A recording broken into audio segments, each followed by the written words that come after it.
గుంటూరు తూర్పు నియోజకవర్గంలో డ్రగ్స్ వ్యతిరేక ర్యాలీ నిర్వహించారు.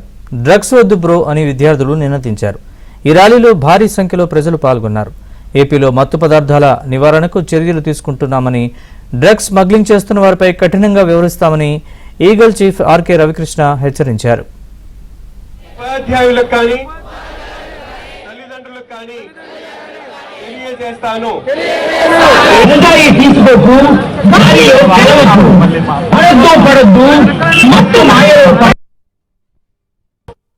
అనే క్యాంపెయిన్ మేము రాష్ట్ర వ్యాప్తంగా చేస్తున్నాం. మన రాష్ట్రంలో సుమారుగా 70 లక్షల మంది విద్యార్థులు ఉన్నారు. 40,000 విద్యా సంస్థల్లోని మేము ఈగల్ క్లబ్స్ ప్రారంభించాం. ప్రధానమైన ఉద్దేశం ఈ డ్రగ్స్ గంజాయి బారిన ఏ విద్యార్థి పడకుండా ఉండడం కోసం ఈ కార్యక్రమాన్ని చేపట్టాం. అదేవిధంగా మేము ఈగల్ ద్వారా, అదేవిధంగా ఏపీ ఆంధ్రప్రదేశ్ పోలీస్ ద్వారా చాలా ఇంపాక్ట్ ఆపరేషన్ చేస్తున్నాం. ఆపరేషన్ చైతన్యం ద్వారా అల్లూరు సీతారామరాజు జిల్లాలో గంజాయి పంట సాగు లేకుండా పూర్తిగా నిర్మూలించడం జరిగింది.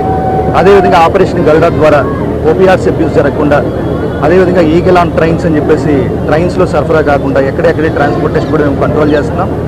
అన్నిటికంటే ముఖ్యంగా ఆపరేషన్ సేఫ్ క్యాంపస్ జోన్. ఎవరైతే విద్యార్థులు అడోలసెంటేజ్లో ఉంటారో 10వ క్లాసు, 11వ క్లాసు, 12వ క్లాసు, ఆ విద్యార్థులు నికోటిన్ ప్రొడక్ట్స్ ఇవన్నీ అలవాటు పడితే ఇంకా తర్వాత గ్రాడ్యుయేట్గా అయ్యి వాళ్ళు డ్రగ్స్కి అలవాటు పడే అవకాశం ఉంది. కాబట్టి సేఫ్ క్యాంపస్ జోన్లో ప్రత్యేకంగా విద్యార్థులకి టీచింగ్ లా అని చెప్పేసి ప్రత్యేకంగా వాళ్ళందరికీ విజ్ఞప్తి చేస్తున్నాం. అదేవిధంగా చివరిగా ఈ ఎవరైతే స్మగ్లర్స్ ఉన్నారో వాళ్ళ ఆస్తులు కూడా జప్తు చేస్తున్నాం.